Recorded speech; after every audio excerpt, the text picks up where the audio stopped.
자, 이제 오늘 지난주에 이어서 칭의에 관하여라고 하는 11장 웨스트민스터 신앙고백서의 내용을 지난주에 이제 첫 번째로 이제 살펴봤고, 오늘 두 번째 시간으로 지난주에 이제 1항에 나오는 내용을 앞에 있는 한 두어 문장까지를 살펴봤는데, 그 다음에 이어지는 문장과 함께 거기에 나오는 성경 구절들도 계속해서 좀 살펴보겠습니다.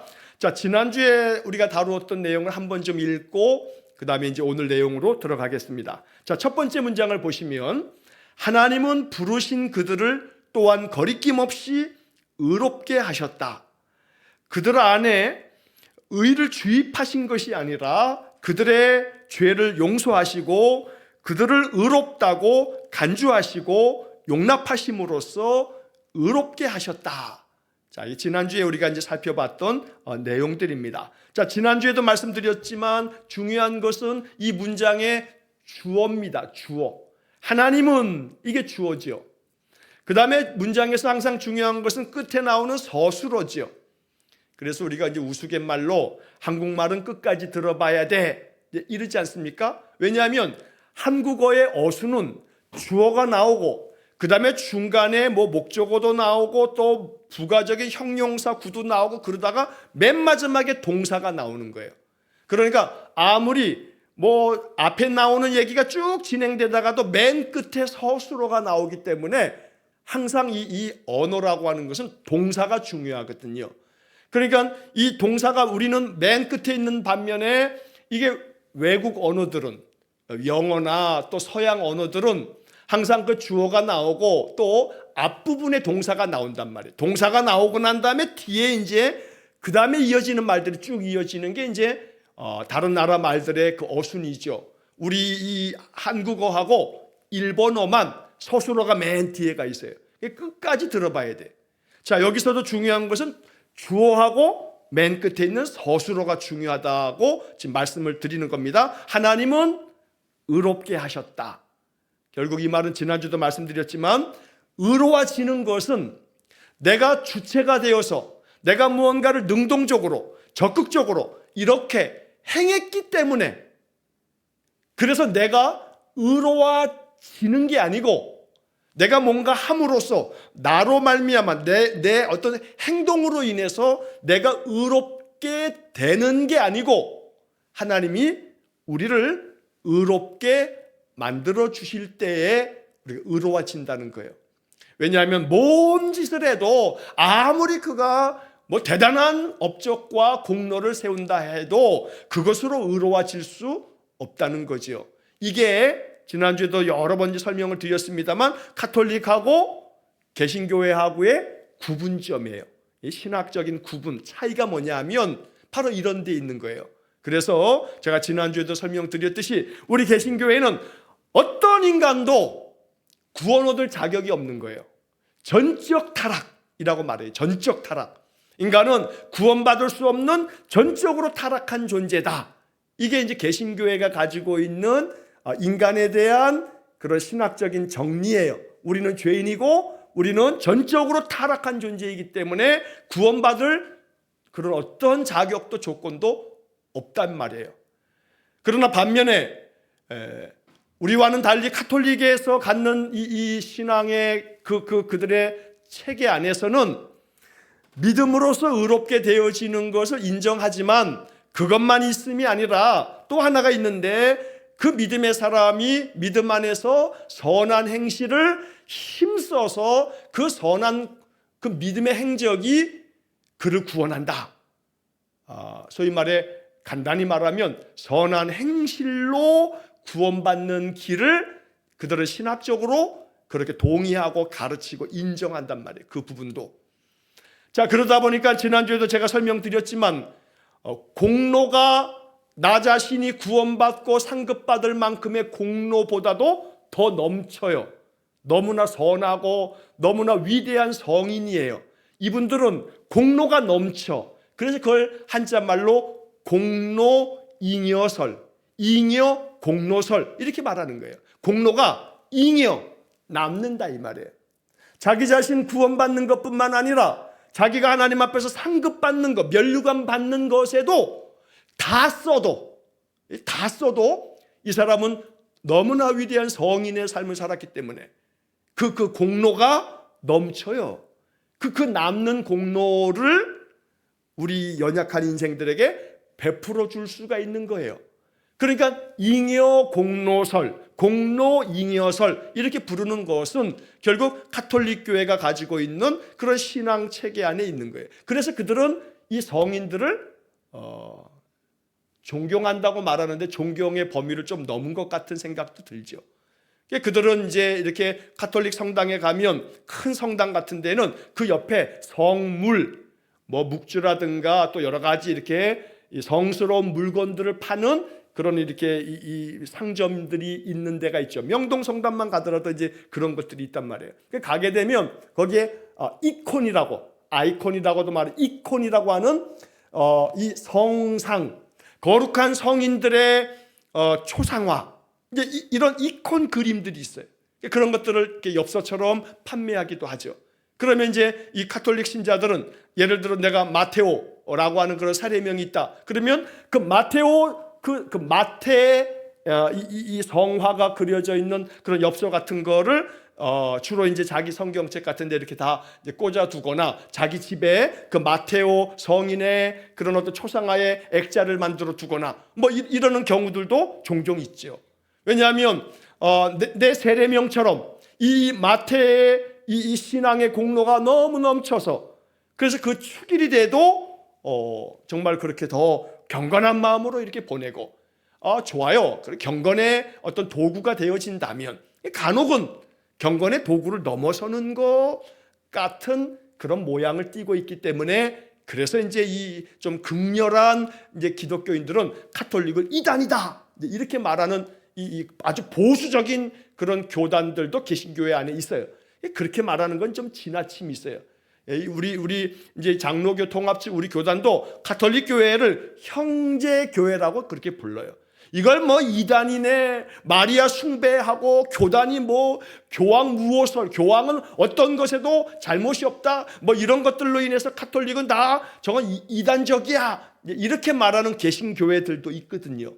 여러분 그런 사람들이 만약에 그런 말을 하는 사람들이 있으면 이 사람은 굉장히 보수적인 교회의 목회자에게서 신앙훈련을 받았구나 이렇게 생각하시면 돼요. 그 정도로 나가면 조금 곤란해요. 신학적으로 그렇게 정리하면 안 돼요. 그래서 가톨릭 교회하고 개신교회의 그런 어떤 차이에 있어서는 바로 이렇게 구원함에 있어서 의롭게 되어짐에 우리 개신교회는 어느 인간도 자기의 힘으로 의로워질 수 없다는 거예요. 그것이 여기 첫 번째 문장에서 하나님은 부르신 자들을 의롭게 하신다. 거리낌 없이 뭔가 그 사람이 어떤 죄를 지어도 이 죄인인데 살인 강도예요. 그러면 야 너 의롭다 하고 인정해 주실 때 이게 좀 꺼림칙하잖아요. 아이고 그래도 그렇지 너는 안 되겠다 야 이렇게 꺼림칙스러운 부분들이 있는 인간조차도 하나님이 덮어주시고자 하나님이 뜻하시면 다 덮어주는 거예요. 꺼리낌 없이. 예수님 옆에 있는 그 살인 강도의 하나가 오늘 나와 함께 낙원에 있으리라고 하는 그런 인정을 받는 그런 모습이 우리에게는 꺼리껴지죠.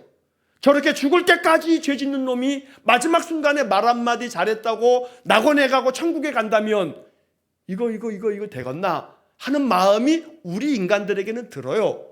우리한테는 꺼리낌이 있어요. 하지만 하나님 앞에서는 꺼리낌이 없어요. 토기장이의 비유가 말하는 것처럼 개신교회가 얘기하는 중요한 이 신앙 교리는 하나님의 절대적인 주권, 하나님 마음이에요. 거칠게 표현하면 하나님이 지으셨으니 하나님이 깨트리든 쓰든 어떻게 하든 그건 주권자이신 창조주 하나님의 주권 아래, 권능 아래 있는 것이지 우리의 이 윤리, 우리의 이 도덕적 이런 관념 때문에 그건 되네 안 되네 하는 그런 거리낌이 있는 것은 우리인 거지 하나님 앞에서 누군가를 하나님의 뜻하신 바에 의해 의롭게 하신다라고 하는 것은 하나님 앞에서는 전혀 거리낌이 없다 하는 점에서 이제 그런 표현이 들어가 있는 겁니다. 자, 그 다음 문장에서는 그들 안에 의를 주입하신 게 아니고 그들의 죄를 용서하시고 그들을 의롭다고 간주하시는 거예요. 의롭다고 간주하시고 그 다음에 용납하심으로 의롭게 하셨다. 여기도 맨 마지막에 문장이 의롭게 하셨다. 누가요? 하나님이. 누구를요? 그 부르신 사람들을, 우리들을 의롭게 그렇게 인정해 주시고 간주해 주시는 거예요. 여기 간주라고 하는 말을 제가 지난주에도 설명을 드렸지요.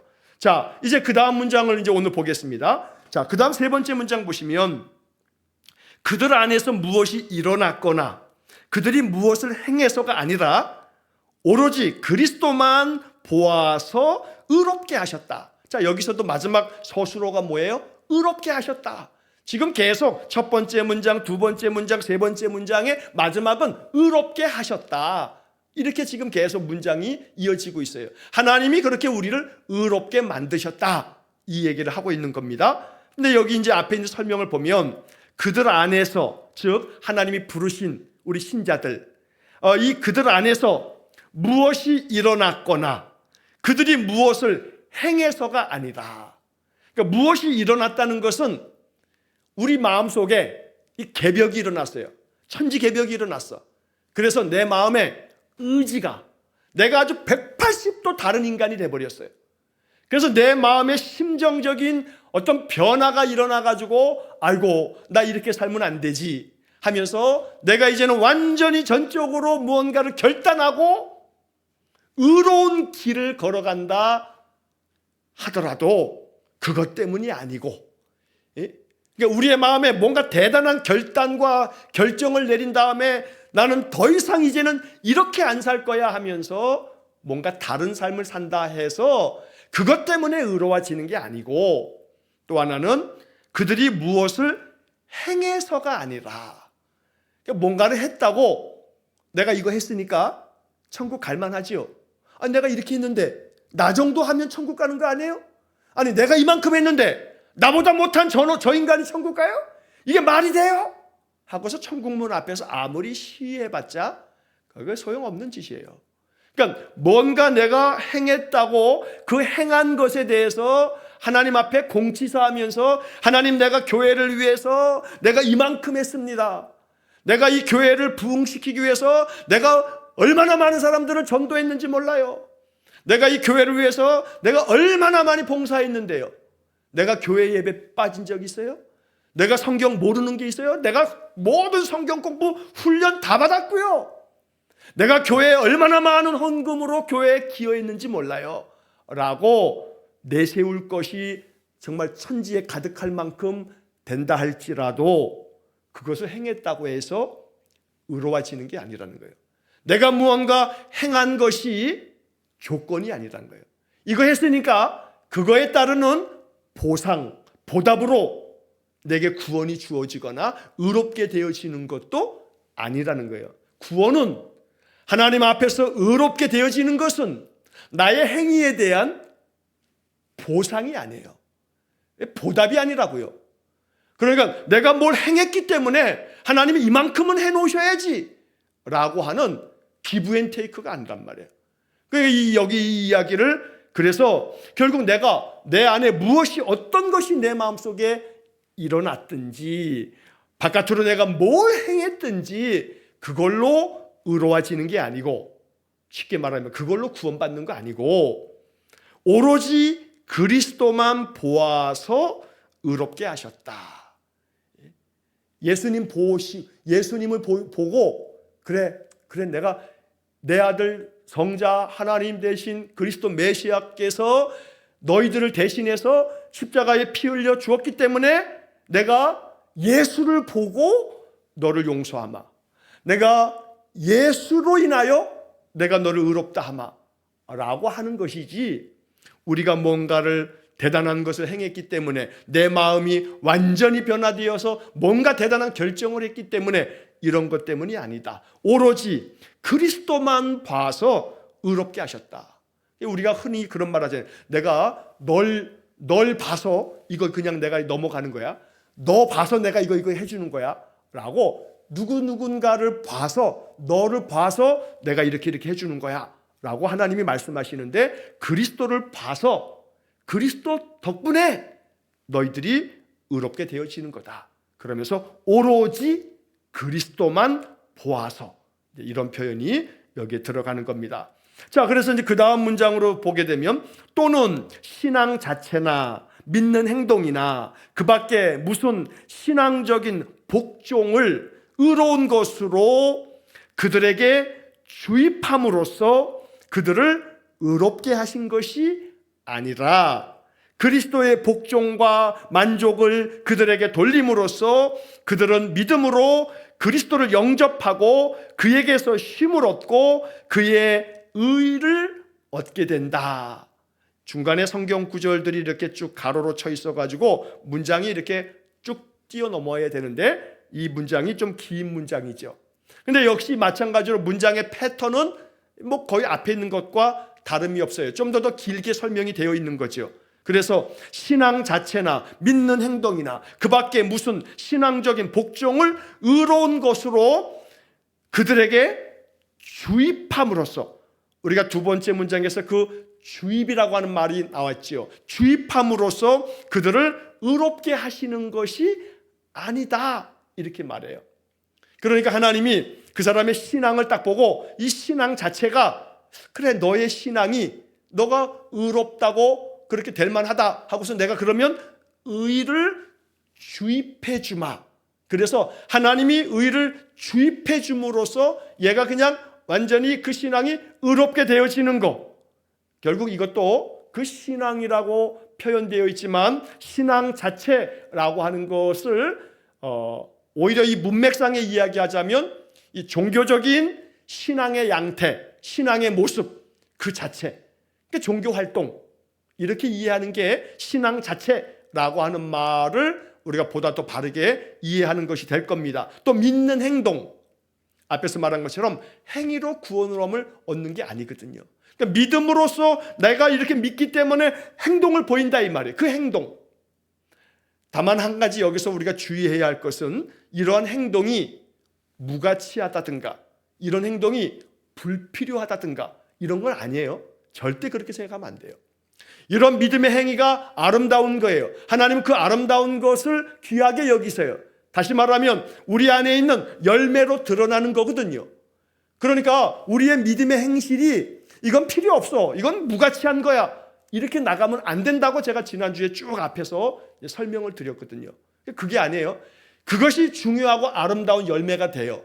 그러나 의롭게 되어지는 데 있어서 그것을 했기 때문에 의로워지는 게 아니고 하나님이 값없이 예수 그리스도를 봐서 우리를 의롭게 만들어 주셔서 예수 그리스도를 내가 마음에 영접함으로 그리스도를 나의 주로 모시면서 주님의 십자가의 그 공로로 예수님의 그 피의 값으로 내가 죄사함을 받았다는 그런 믿음 안에 그리스도를 나의 구주로 믿는 그 믿음 속에서 구원함을 얻고 의롭게 되어지고 이것이 너무너무 감사함으로 그리스도께서 내게 맡기신 주의 말씀 따라 우리의 행실을 예수님 닮아가도록 예수님께서 명하신 길을 따라가는 그런 삶을 살아가면서 많은 믿는 행동들이 아름다운 열매를 맺어가는 것, 이것이 주님께서 우리에게 바라시는 순서인 거예요. 순서. 내가 이렇게 행했기 때문에 이것 때문에 의롭게 되어지고 구원받는 게 아니고 구원은 하나님의 은혜 안에서 예수의 보혈로 죄사함 받은 내가 하나님의 값없이 주신 은혜로 내가 구원함을 얻고 구원받은 은혜가 너무나 감사하고 그 은혜가 너무나 소중하고 복되기 때문에 이제는 내가 하나님의 자녀답게 살아야겠다. 내가 이제 예수님을 닮아가는 삶을 살아야겠다. 나를 구원해 주신 분이니까, 나를 위해서 목숨을 내놓으신 분이니까, 나의 죄값을 대신 치르신 분이니까 이제는 내가 예수님 뜻을 받들어 살아야겠다. 그래서 우리의 믿음의 행실이 이제 열매가 되어 하나님께 영광을 돌리는 그런 삶이 된다는 거죠. 자, 그래서 어떤 것을 주입해 주신 것으로 의롭게 되는 게 아니고 그리스도의 복종과 만족을 그들에게 돌림으로써, 이게 표현이 이게 참 아주 귀한 표현이에요. 지금 제가 쭉 설명드렸던 내용이에요. 그리스도께서 복종하셨어요. 우리를 위해서 십자가를 지셨단 말이에요. 겟세마네 동산에서 예수님은 십자가를 지기를 주저하셨어요. 두려워하셨어요. 인간이시기 때문에 이 잔이 내게서 옮겨지기를 원했단 말이에요. 그러나 아버지의 원대로 하시라고, 내 뜻대로 마시고 아버지의 원대로 하시라고 하시면서 주님은 복종하셨어요. 이 잔이 내게서 옮겨지기를 바라지만 아버지의 원대로 하시라고 복종하셨단 말이에요. 이렇게 복종하심으로써 그리스도의 복종과 만족을 이라고 되어 있는데, 이 만족이라고 하는 이 단어는 뭐 여러 가지 중의적인 표현으로 쓸 수가 있죠. 그리스도께서 복종하심으로써 모든 죄사함을 가능케 했기 때문에 예수님께서 십자가에서 마지막 다 이루었다, 테텔레스타이, 다 완불되었다, 이게 그 헬란 말의 원뜻이거든요. 다 이루었다라고 하는 이 말은 우리말로 번역했을 때 그런 거고, 이게 헬란 말로 테텔레스타이, 이 헬란 말은 완불되었다는 상업적인 용어예요. 이 모든 것들의 값을 내가 지불했다 라고 하는 그런 용어거든요. 그러므로서 예수님께서 십자가에 죽으시면서 죽으시는 그 순간 다 이루었다, 모든 것이 완불되었다, 너희들이 짊어져야 할 죄값을 내가 이제는 다 치루었다 하시면서 우리 주님께서 만족하게 죽으셨다는 거예요. 그래서 복종과 만족이라고 이렇게 번역이 된 거예요. 그리스도의 복종과 만족을 그들에게 돌림으로써 예수님 십자가의 죽으심에 그 은혜 안에서 그 은혜를 우리가 덧입게 되는 거죠. 그 은혜를 얻음으로써 우리에게 내가 이렇게 십자가에서 모든 죄값을 치르고 다 완불함으로써 이제 너는 죄사함을 얻은 거야. 너는 이제 죄의 종이 아니야. 너는 하나님 아버지의 자유의 아들이야 라고 우리를 죄의 그 값에서 속량해 주셨다. 그래서 그들은 믿음으로 그리스도를 영접하고 그에게서 힘을 얻고 그의 의를 얻게 된다. 예수님께서 그렇게 복종하셨기 때문에 이제는 우리가 예수를 영접함으로 주님 안에서 힘을 얻고 주님의 그 의로우심을 얻게 됨으로써 우리 의롭다고 인정을 받는 것이다 라고 말씀하는 겁니다. 자, 여러분, 이렇게 교리를 배우고 있는데 이 교리가 적용이 되어지면 여기서 이제 우리 안에 이 복음이 뭐가 있냐면 우리는 죄책감에 사로잡히면 안 돼요. 죄책감에 사로잡히면 안 돼요. 뭐가 잘못되거나 뭐가 큰 어려움을 겪게 되거나 뭔가 어떤 것들이 큰 낭패를 보거나 이제 그렇게 됐을 때 우리의 마음속에 내가 뭔 죄가 있어서, 또 어떤 문제 앞에서 절망적인 순간을 맞이했을 때 그것이 내가 아닌 내 가족이라든가 누군가가 됐을 때 나 때문에 그런 것이 아닌가 하는 마음의 억눌림, 그런 죄책감, 이것은 이 칭의 교리를 온전하게 우리가 받아들이게 되면 그 모든 멍에로부터 자유로울 수가 있어요.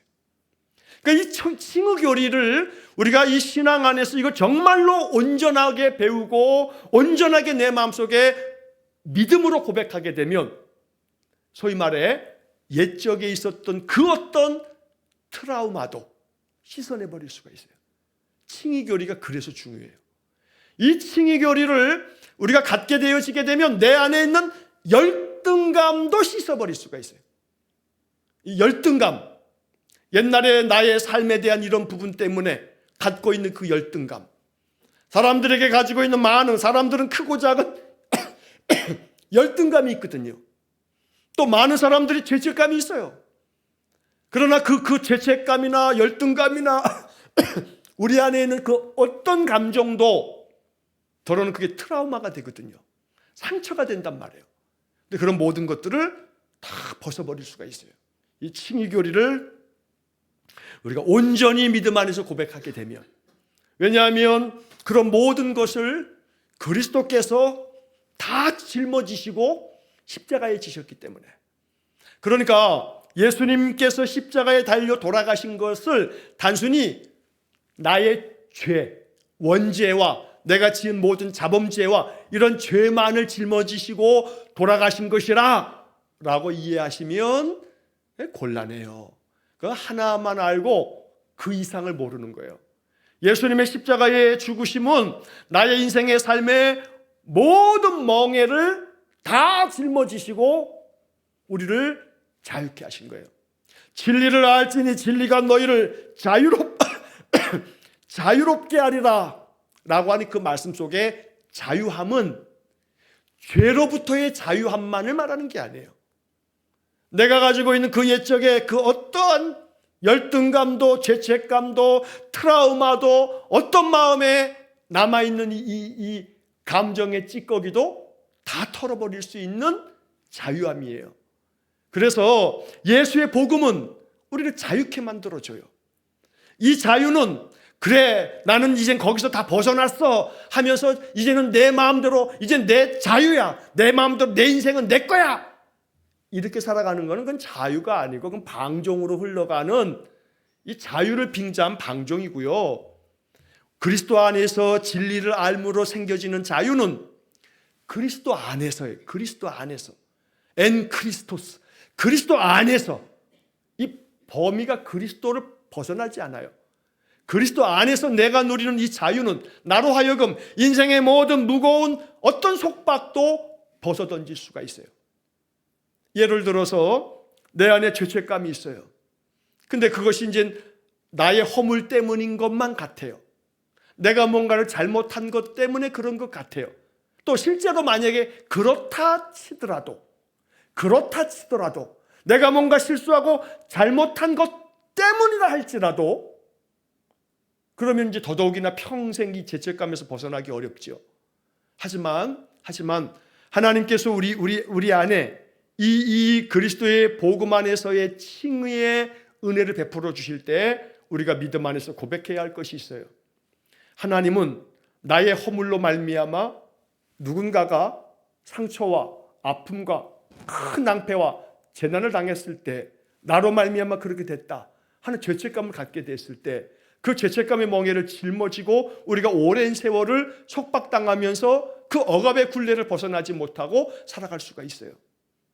그러나 우리 안에 그 모든 마음조차도 하나님 앞에서 모든 것들을 벗겨주시는 은혜가 우리 안에 있게 됐을 때 하나님 앞에 이것조차도 맡길 수 있는, 하나님 나로 인하여 설사 내가 진짜로 잘못한 것이 명명백백해도, 예를 들어서 과실치사 같은 거, 나의 과실로 말미암아 어떤 사람이 죽었어요. 과실치사. 운전하시는 분들이, 운전기사분들이 제일 이 공포 가운데 이 사로잡히는 이 트라우마 중에 하나는 운전하시다가 큰 사고가 나서 뭐 승객이 됐든 아니면 어떤 사고 당사자가 됐든 큰 피해를 입어서 죽음까지 이르게 됐을 때 그 트라우마는 평생 가거든요. 자, 그러면 이제 그걸 벗기가 어려워요. 이 멍에가. 근데 그런 것으로 인한 그것조차도 이제 우리 안에 한동안 오랜 세월 동안에 그 멍에를 짊어지는 그 아픔들이 있겠지만 우리는 마음 안에 주님, 나의 이 과실과 허물과 이 잘못을 하나님 앞에 인정하고 고백하고 참회하고 눈물 흘리고 그러면서 다 이것을 맡기면서 내가 온전히 주님 앞에 맡기는 시간들을 갖고 나면 주님이 우리 안에 자유함을 주시며 마음속에 이런 기도를 그 속에 담아야 돼요. 나로 인하여 이러한 일이 벌어져서 내 안에는 죄책감이 있습니다. 주님, 그러나 내가 이 문제에 대한 온전한 원상태로의 회복을 나는 못합니다. 하지만 하나님의 역사하심과 은혜로 나에게 자비를 베푸사 나로 인함이라면 주님, 나로 인하여 이 일이 되었으니 주님, 이 모든 것들을 바꾸실 분은 하나님이시니 하나님께서 이 모든 것들을 내가 다 주님 앞에 맡길 수밖에 없고 맡겨드리니 하나님이 모든 것들을 하나님의 선하심으로 이끌어 주십시오 하고 전적으로 맡기며 기도하면 이제 그 속에서 이제 샘이 솟아나요. 자유함의 샘이 솟아나요. 이 멍에를 벗을 만한 샘이 솟아나요. 왜요? 주님이 우리에게 다가오셔서 말씀하실 거거든요. 그래, 알았다. 네가 오랜 세월 또 너무나 깊은 마음에 애통함으로 아픈 마음으로 통회하며 멍에를 짊었었는데 이제 그 멍에를 나한테 맡겨라. 내가 그 멍에를 다 짊어지고 너로 인하여 설사 재난을 당한 어떤 사람이라 할지라도 내가 갚아주마. 인생의 삶이 죽음이 가장 큰 재난처럼 여겨지지만, 그러나 그것은 이 100년의 삶으로, 육신의 삶으로 끝난다고 생각하는 사람들에게는 그럴지 몰라도, 우리는 이 100년의 인생이 끝이 아니라 이 영원한 인생 속에, 영원한 영생 속에 하나님이 육신으로 우리를 잠시 보내셔서 보내신 사명으로 이 100년 사는 것이죠. 그리고 난 다음에는 다시 본향으로 돌아가거든요. 그러니까 하나님이 그 인생에 대해서 내가 너의 그 마음에 짊어진 멍에를 내게 다 맡겼으니 내가 다 해결하마. 내가 그에게 말할 수 없는 자비를 베푸마. 라고 하나님이 맡으시면 되는 거예요. 우리의 짧은 식견으로 짧은 이 인생의 이 시간적 이 제한 속에서 우리가 짊어질 그 멍에를 계속 붙들고 살아가면 안 돼요. 그건 더 나아가서는 불신앙이 돼버릴 수가 있어요. 이 신앙 안에서 하나님께 맡긴다라고 하는 이 맡김은요, 이건 굉장히 깊고 넓은 하나님께서 우리에게 주신 축복이거든요. 이거 은혜. 그래서 그렇게 온전히 맡기게 됐을 때 우리 안에 있는 죄책감의 멍에도 다 벗어버릴 수가 있어요. 여러분 꼭 이거 이렇게 짧은 한 번, 두 번의 이야기로 내면화될 수는 없을지 몰라도 자꾸 마음속에 생각하시고 기도하시면서 여러분들 안에 붙들고 있는 어떤 죄책감이 있거나 또 마음 가운데 가지고 있는 어떤 열등감 때문에 자기 자신의 삶에 대한 그런 많은 괴로움이 있을 때 이것조차도 다 벗어버릴 만한 그런 능력이 칭의 교리 안에 있다라고 하는 것을 기억하셔서 여러분들이 이것을 정말로 아름답게 사용하실 수 있어야 돼요. 교리는요, 이 머리에 남겨지는 이 교리 지식으로 있으면 안 돼요. 교리는 우리의 삶의 신앙의 일상 속에서 이 교리가 주는 이 복음 메시지가 우리에게 능력이 되게끔 하고 우리에게 정말로 말 그대로 복음이 되게끔 해야 되는 거예요. 그래서 여러분들 이런 이야기를 통해서 여기 중간에도 끝부분에 그런 말이 있습니다만 그에게서 쉼을 얻고 이 단순히 덕담 차원이 아니란 말이에요. 그리스도 안에서 우리가 참된 안식을 얻는 거지요. 수고하고 무거운 짐진 자들아 다 내게로 오라 내가 너희를 쉬게 하리라. 이건 단순히요 하루 중에 일하는 시간 중에 어떤 휴게 시간, 쉬는 시간 이런 차원이 아니란 말이에요. 모든 짊어졌던 멍에를 다 벗음으로 인한 자유함이에요. 내 마음이 아주 상쾌해지는 마음이란 말이에요. 예수 믿고 기도하고 찬양하면 나의 영이 아주 상쾌해져야 되지 않겠어요? 이걸 경험해야 돼요. 이걸 경험해야 돼요.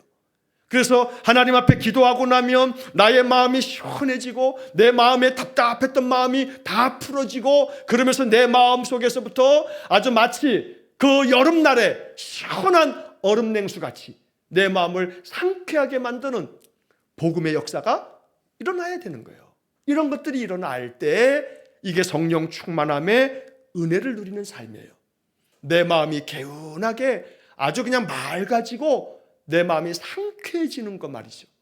이렇게 찬송 속에서 말씀 속에서 기도 속에서 그런 은혜가 우리 안에 경험되기를 간절히 축원합니다. 자, 마지막 문장 하나만 보고 성경 구절들은 다음 주에 한 번만 더 이제 성경 구절만 좀 이제 살펴보면서 다음 주 또 1장을 이제 1항을 마치겠습니다. 마지막 문장을 보시면 이 믿음은 그들 자신의 믿음이 아니라 하나님의 선물이다.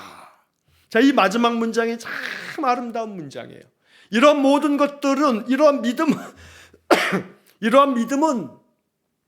그들 자신의 믿음이 아니라 하나님의 선물이다. 하나님 선물이다.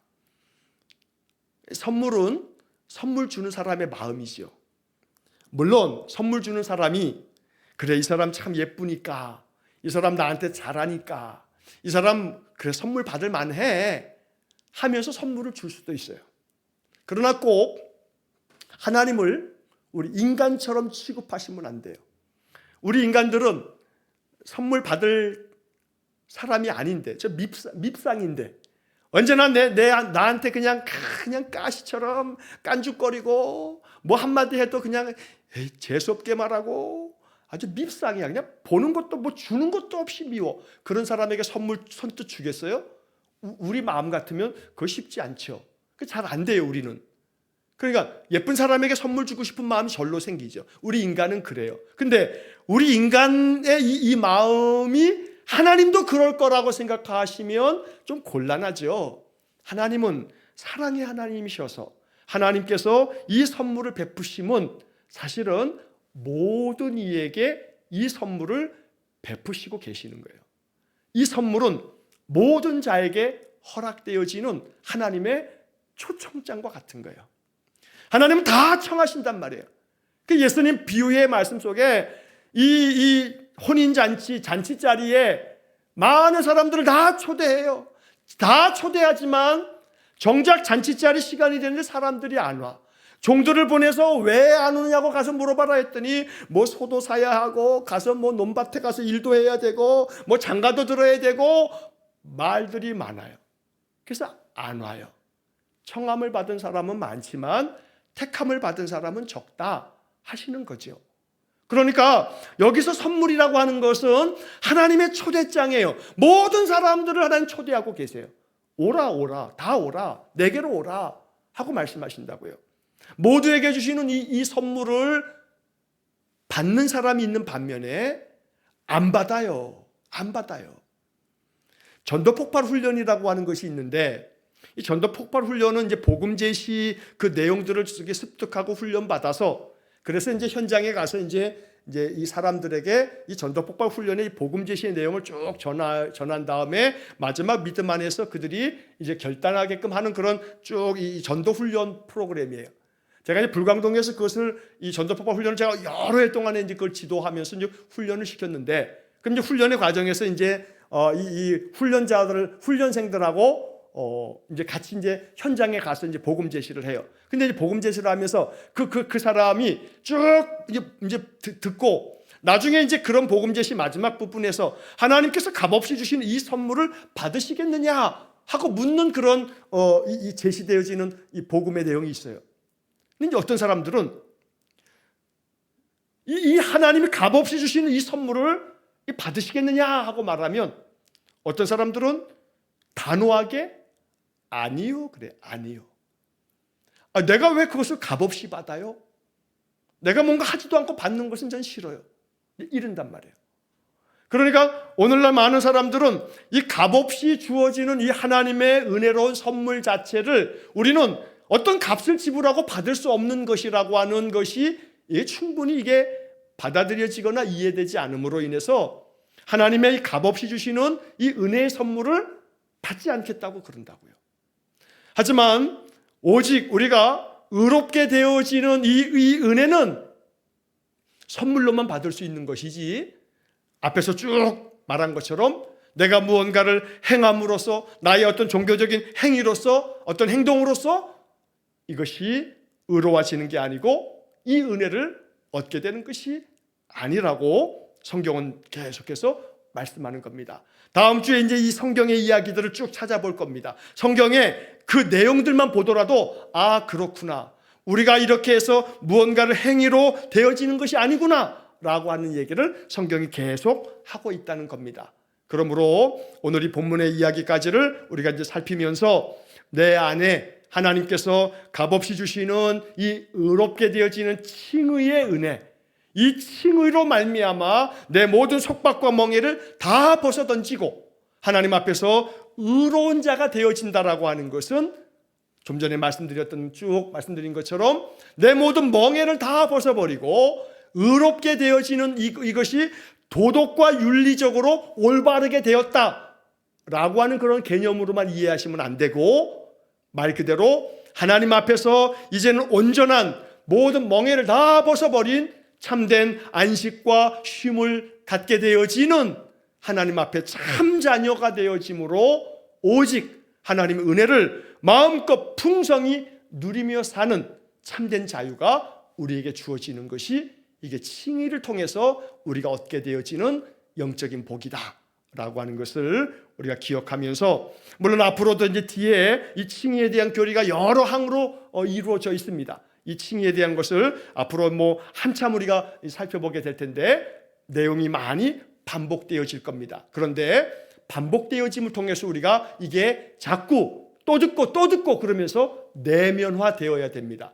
그래서 제가 이 칭의교리가 우리의 삶에 어떻게 적용되어야 하는가라고 하는 문제를 제가 이제 끝부분에서 우리 안에 있는 그 어떤 죄책감과 열등감과 어떤 마음의 트라우마도 칭의교리를 통해서 우리 안에 이 문제들이 해결되어져야 된다라고 하는 말씀만 오늘 잘 마음속에 기억하시면서 다음에 이어지는 얘기를 통해서 우리가 이것들이 보충이 될 수 있기를 간절히 축원합니다. 여기 마지막의 문장에서 한 번만 더 강조하고 싶은 것은 그에게서 쉼을 얻고, 칭의는 이렇게 쉼을 얻는 것까지 나아갈 수 있는 적용점이 있다는 거예요.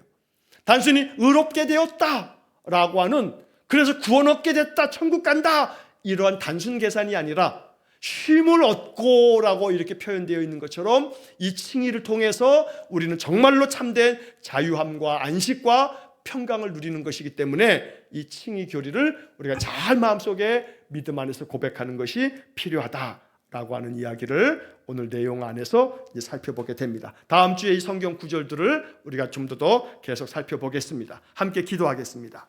자비로우신 아버지 하나님, 우리를 의롭다 하심이 우리에게 얼마나 복음이 되는지 이 복음의 능력을 누리며 살아가기를 간절히 원합니다. 그리하여 예수님께서 우리를 죄사함의 그 은혜를 베푸사 십자가의 보혈의 공로로 우리를 의롭게 하셨으니 이제는 그리스도를 나의 주로 영접함으로써 주님께서 내 심령에 주시는 참된 자유가 우리로 하여금 안식을 이루고 우리의 마음의 모든 멍해와 속박을 다 벗어던지고 죄책감도 열등감도 그 어떤 인생 속에 겪었던 트라우마도 다 벗어던지고 우리 안에 참된 평화가 임하는 그런 복을 내려 주옵소서. 이렇게 의로워지는 은혜가 우리의 인생과 우리의 신앙 속에 하나님 내게 베풀어 주신 크나큰 선물임을 알아서 이 선물을 감사함으로 받아 마음껏 누리는 우리 성도들 되게 해 주옵소서. 예수님 이름으로 기도하옵나이다. 아멘. 우리 구주 예수 그리스도의 은혜와 하나님 아버지의 극진하신 사랑과 성령의 교통하심이 날마다 우리를 의롭게 하신 그리스도의 그 은혜의 복음을 마음 깊이 간직하여 이 복을 마음껏 누리며 살기를 소원하는 머리 숙인 귀한 성도들 위해 영원토록 함께 하시길 축원하옵나이다. 아멘.